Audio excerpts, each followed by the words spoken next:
Over the past few months, I've noticed that I had to fill up the left front tire a few times. It's developed a slow leak. I can see it by pressing the car symbol and then going over to service, and it shows there that the left front tire, the driver's side tire, has less pressure than the rest. So I'm going to show you how to spot the leak and just to see whether it is repairable or not. So what I have here is a bottle of just regular soapy water. I'm going to spray the tire with the soapy water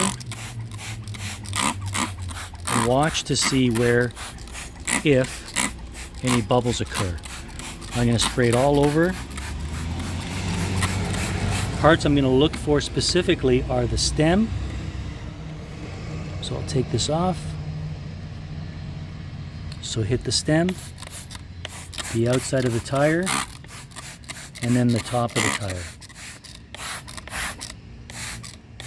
And what happens is you leave this over time, maybe even 30 seconds, 20 seconds or so, and you'll start to see that the bubbles will stop moving. And if there's a leak, it'll start to bubble. So I can see that the stem looks okay. The sides look okay. Look on the top.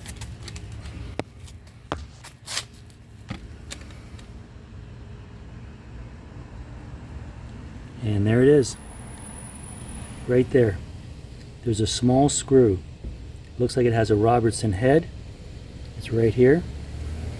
Now, if that screw is lodged in well, it will not come off even when the tire is spinning really fast.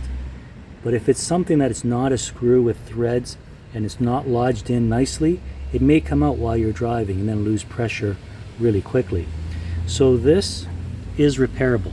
Anything on the top surface you can repair. Anything on the side you cannot. If it was a valve stem, that can be repaired as well.